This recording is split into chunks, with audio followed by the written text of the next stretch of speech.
Test 4. You will hear a number of different recordings and you will have to answer questions on what you hear. There will be time for you to read the instructions and questions, and you will have a chance to check your work. All the recordings will be played once only. The test is in 4 sections. At the end of the test, you will be given 10 minutes to transfer your answers to an answer sheet. Now turn to Section 1. Section 1. You will hear 2 colleagues, Marcus and Ella, discussing a work project. First, you have some time to look at questions 1 to 5.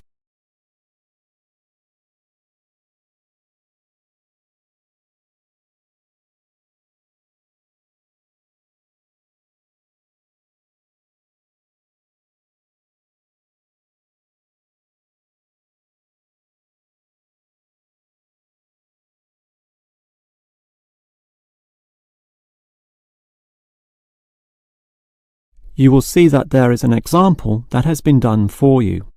On this occasion only, the conversation relating to this will be played first. Okay, Ella, as you know, the deadline for this project is the end of the month, so we'd better plan it well. Yes, I've already been thinking along those lines, and I've decided we should divide this project into 3 phases. The pre-phase, then phase 1, and then phase 2, with strict deadlines involved for each one. The woman uses the term pre-phase, so pre-phase has been written in space. Now we shall begin. You should answer the questions as you listen, because you will not hear the recording a second time. Now listen carefully and answer questions 1 to 5. Okay, Ella, as you know, the deadline for this project is the end of the month, so we'd better plan it well. Yes, I've already been thinking along those lines, and I've decided we should divide this project into 3 phases. The pre-phase, then phase 1, and then phase 2, with strict deadlines involved for each one. Given that we have to finish this quickly, that sounds good. Tell me more. The pre-phase is the simplest. We just need to allocate a space or a place to do our planning, and this space will need to be quite big. Sure, and we have to decide on the equipment needed as well. Remember the last project when we didn't have enough projectors to present our ideas? We lost lots of time there. Yes, that was a bad start. That's why, after the pre-phase is finished, I've allocated a mere 3 days for phase 1. That will involve drawing the plans. We'll need Jenna to help us. And Marco. Yes, but not Susan. Susan is just far too busy to participate, as much as I'd like her in the team. Let's just take Fred instead. He'll do. Sure, Fred's not as experienced as Greg, but I agree he'll do fine for this job. Then it's straight into phase 2. Collecting, collating, analysing and preparing the final report. Can we do that in 5 days? I think that's optimistic, which is why I scheduled 6. That's almost a week. Do we have that much time? We do, and with the right people, 6 days should see the job done. Who are the people for this phase? Arthur and Rob, right? No, Arthur's got other things to do, and Rob's on leave, so Mike alone will be the main man on this part. He's done it before, so it should be fine. But he may need some help with the smaller tasks. Someone who is good with detail and procedures. Peter's not free at the moment, so I can arrange Leo to chip in some time and advice. Leo's very useful, particularly under pressure. And that's everything sorted. Well done, Ella. This report should certainly be ready in time. Before you hear the rest of the conversation, you have some time to look at questions 6 to 10.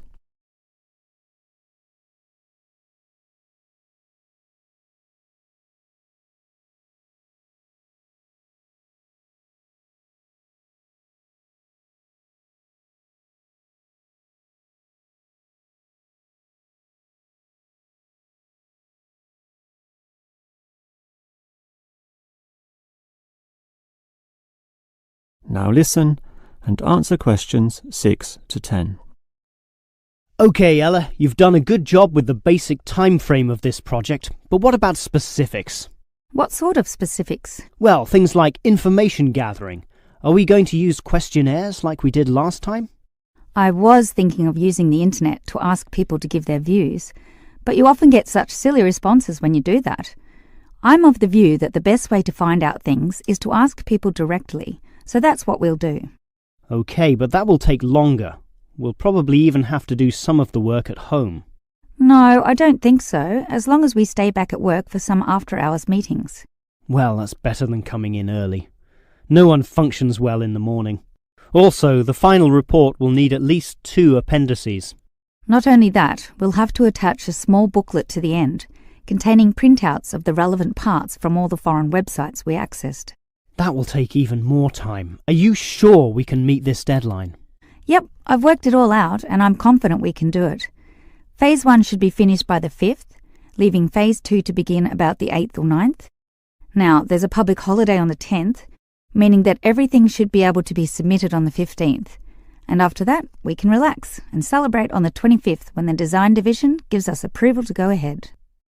Ha! You're assuming that the design division will approve this, and that's not guaranteed at all. Oh, come on, Marcus, be positive. You know this should be approved. In fact, I'm even planning the celebration when this is all over. Oh yeah? What's on the agenda then? Well, we definitely don't want to party in the office, do we? We'll want to get away from this place, and we're all too busy with our own lives and families to find a mutual time free for a dinner party. So I thought we'd just buy some nice expensive gifts for everyone who participated. We can just give these to the people here in the office. That sounds fine to me, but make sure they're not too expensive. The budget department will never approve the cost. Don't worry, I know how much I can get away with. All right, I'll leave that with you. That is the end of section 1. You now have half a minute to check your answers.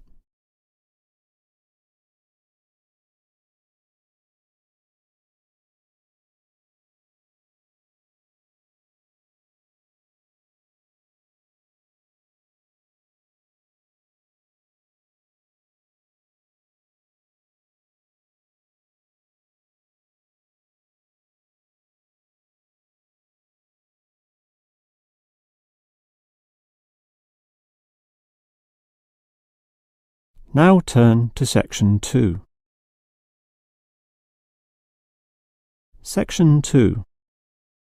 You will hear a maintenance worker talking to a university officer about some recent storm damage to the main building. First, you have some time to look at questions 11 to 15.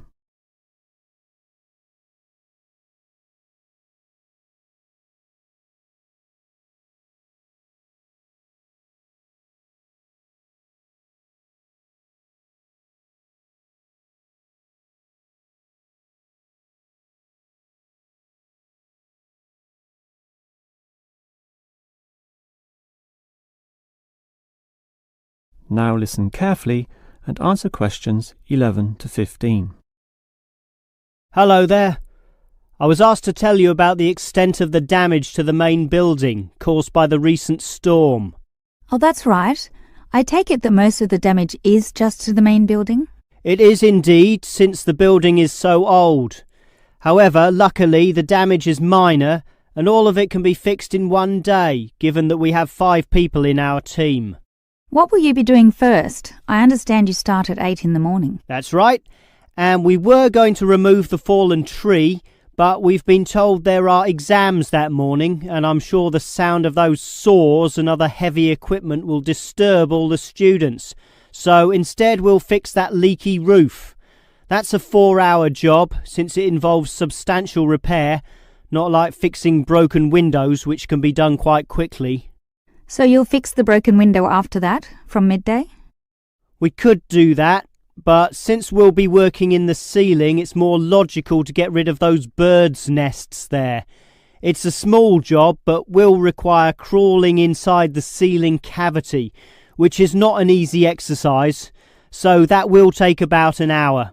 But this is good, since by that time the exams should be over, and we can address that tree which has been blown over. After our 1-hour lunch break, of course. It will be quite noisy dealing with that, but it will be finished by 3 o'clock. Some of our staff will then leave to fix things on another site. An office nearby needs a new window. But 2 of us, including myself, will remain here to paint over that discoloured patch of wall in your office. Oh, good. It looks so horrible at the moment. Well, we'll certainly make it look good once again. And in the last hour of our working day, we'll fix up that problem with the wiring.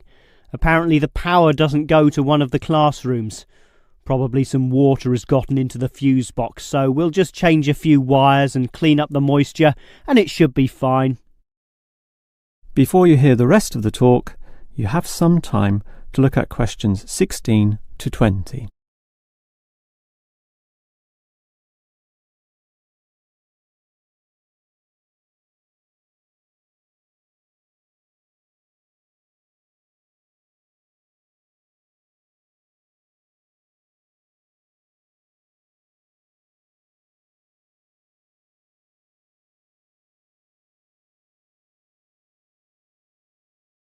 Now listen and answer questions 16 to 20. I certainly appreciate all the effort you and your team are taking to fix things here, but I do have one request. And what is that? You said you're going to paint the back wall in my office. Will it be the same colour as before? Yes, we'll make it a nice white colour. Well, that's the point. I'd prefer it to be yellow to match the furniture. The furniture is orange, actually, but I think yellow is a nice match. Can you do that? We can certainly do that. Yellow it is. Certainly a prettier colour than just plain white, or the blue in my kitchen at home for that matter. And we can leave the paint can with you in case you need to do some touch-ups or if the stain reappears. I'll just leave it in the garden shed, the one next to the main classroom. And incidentally, about those birds in the ceiling, I was just investigating and I heard the chirping of little baby birds in there. So there must be some young ones in a nest. I just thought you'd like to know that we can give them to a wildlife reserve. There's one in the next suburb, so that should not be too much trouble. Or you could give them to one of our teachers. I have a colleague who can raise them. I would say the wildlife reserve is a better option, since the people there are used to dealing with animals. And as for that fallen tree, we'll cut it up into small pieces, and that can be firewood in my house, so that won't be wasted either, although the smoke will cause some pollution. But I have a special licence for my fireplace, so no one can object to that. I've noticed also that the university has a garden bin for the smaller items, leaves and sticks and bark and so on, so we can dispose of material in that also. You do have some waste piles out the back, but a proper garden bin means that the material will be recycled, and that's better for the environment, so you can rest assured we will use that. That is the end of section 2. You now have half a minute to check your answers.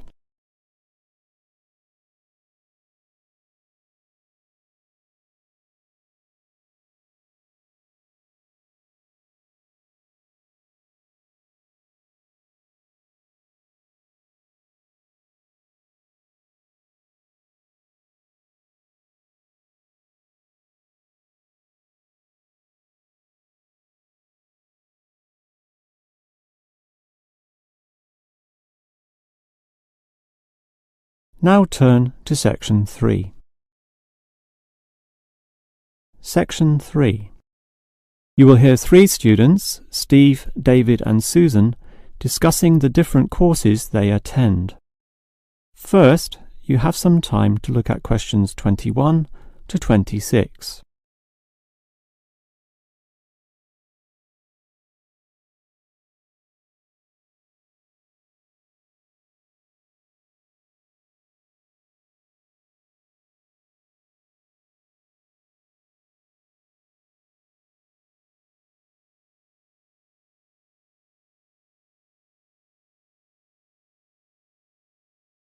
Now listen carefully and answer questions 21 to 26.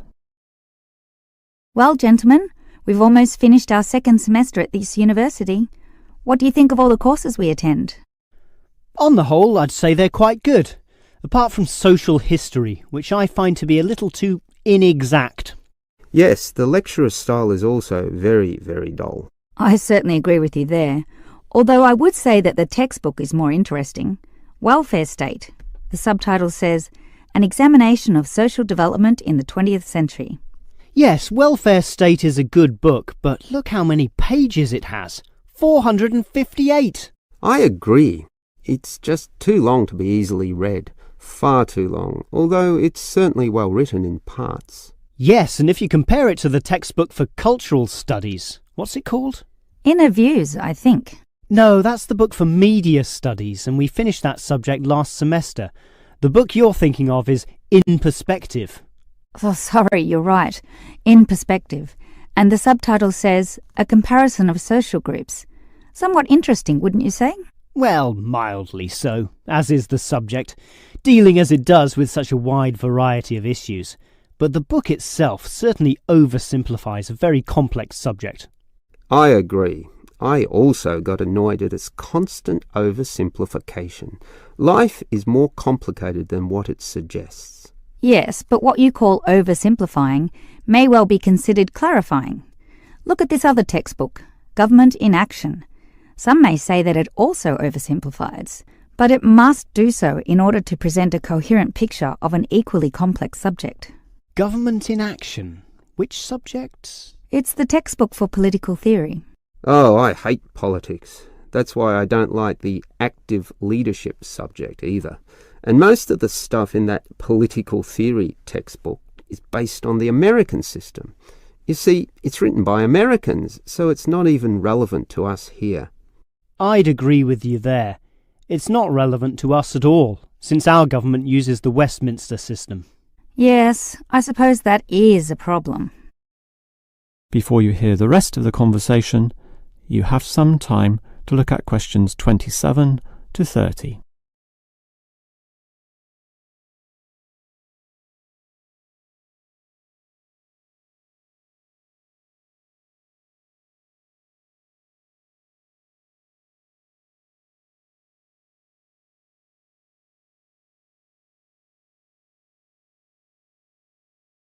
Now listen and answer questions 27 to 30. Well, it seems we all have certain criticisms about the textbooks we're using, but at the same time we all like some elements, at least, of the subjects we're studying. What's your favourite subject, David? I'm not sure. I like political theory, but... Cultural studies is by far the best, even better than political theory, which I also like, but just not as much. Why do you say that, Steve? I was thinking perhaps social history is worth considering as best. Social history is good, but I made my choice because the subject is relevant to this modern society. But so is social history, and I like the historical element, which the other subjects lack. Even political theory examines history only briefly and in a very narrow way, so I'd say social history is the most rewarding for me. What about you, Susan? I think social history is certainly very good, but political theory is, in fact, the best, since basically every human system boils down to politics. So, despite a certain irrelevancy in the details, the basic message remains as relevant as ever. Oh, Susan, you can't be serious. Let's ask Olive again. She's over there. Olive! Which subject do you think is the best? Ah, a difficult question. I'm very interested in culture, so cultural studies is certainly my cup of tea. But I'm politically active also, and hope to pursue this as a career. So political theory would be the one I'd pick. I don't believe it. Even with that irrelevant textbook? Don't listen to him, Olive. You have a right to your own opinion. That is the end of section 3. You now have half a minute to check your answers.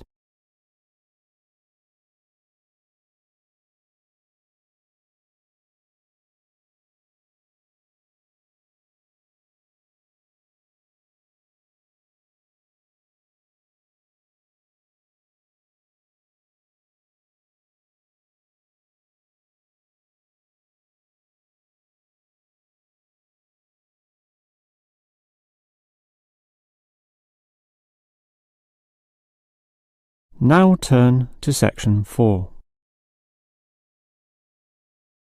Section 4. You will hear a lecturer talking about the movement of population towards cities. First, you have some time to look at questions 31 and 32.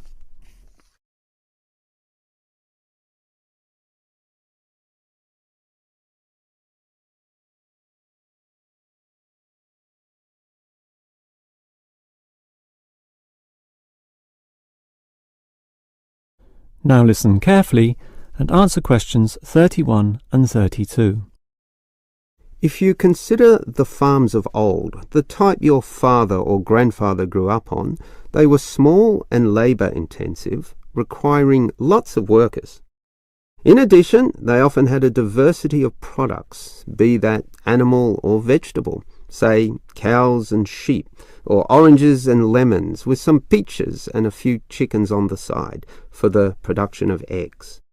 The many workers involved raised their families who needed products and support services, such as medical clinics and schools, so the small country towns had mercantile activity, storefronts and community participation with all ages present and a distinct town culture. And how it has changed. Travel to any small country town in virtually any developed country, and you will often see that these places are now somewhat forlorn and deserted, lacking life and vigour. Many of the residents have long since moved towards the big cities, so the country areas have become depopulated and their downtowns empty. This phenomenon is so predictable and widespread that it even has a name, rural flight or rural exodus, and it has produced some fairly predictable problems. Before you hear the next part of the lecture, you have some time to look at questions 33 to 35.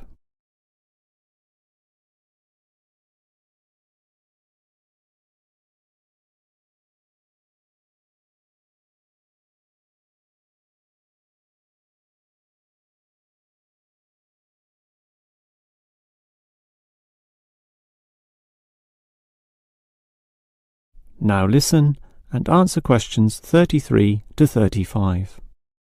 As for the causes of rural exodus, the most obvious is the industrialisation of agriculture. This comes in two aspects, one of them being monocultural farming practices. What this means is that it is now more efficient to have one product and focus on its needs almost exclusively. So, for example, animal husbandry will usually involve a single type of animal, say pigs, but with huge factory farming techniques, or, in other words, the second aspect, economies of scale. This means instead of 200 pigs, there'll be 2,000, tightly fitted into small pens or cages, with high-density waste disposal and automatic feeding systems. Yet, despite this huge size, it can all be controlled by just a dozen farm workers pushing the right button. You might not like it, but in a competitive market, the cheaper the overheads, the better, and one can't argue with market economics.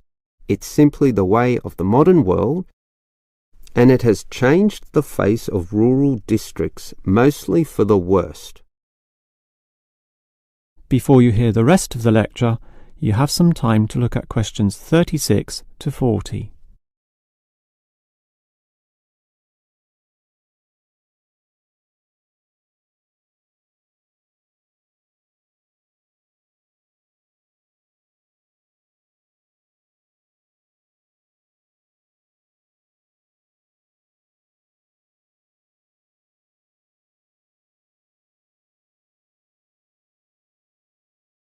Now listen and answer questions 36 to 40. We can talk at length about the problem of rural exodus, but what about solutions? Well, there is certainly some cause for hope, since many are now feeling the negatives of increasing urbanisation, negatives which the countryside generally does not have. Thus, tourism, for example, is certainly one avenue of revenue and revitalisation. The most important consideration here is that the local residents themselves participate in developing such initiatives and deciding what happens, since outsiders, be they state government or city-based planners, do not fully understand the local settings, the possibilities which may be on offer, or the town culture, since even small rural areas can be highly distinctive from neighbouring ones. For example, the Daylesford area has developed a tourist industry based on the natural springs there, putting forward the angle that this water is relaxing and revitalising for the health. There has been the development of spas, saunas and small-scale accommodation within its picturesque hillsides. And another solution is to utilise the predominant local product. This takes advantage of the fact that many city people are developing a dislike for factory-produced and packaged foodstuffs. They are becoming interested in products that can be sold directly to them at a cheaper price, while preserving all the freshness from the tree or animal. It is important here that the country area is not only characterised by a specific product, but markets this idea well. For example, many areas of country Victoria have developed widespread grape growing and winemaking facilities and encourage wine tasting tourism, now a thriving industry with an international patronage. Similarly, Harcourt is famous for apples, Shepparton for mature cheeses, and Mildura for its citrus products. Such strategies, done well, give hope that rural areas can revitalise somewhat and once again be lively and interesting places to live in. That is the end of section 4. You now have half a minute to check your answers.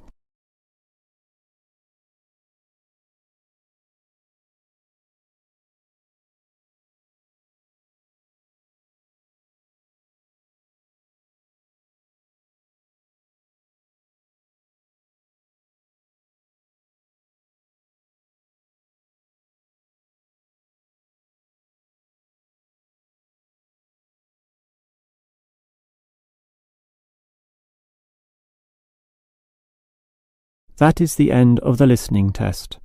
In the real Ielts test, you would now have 10 minutes to transfer your answers to the answer sheet.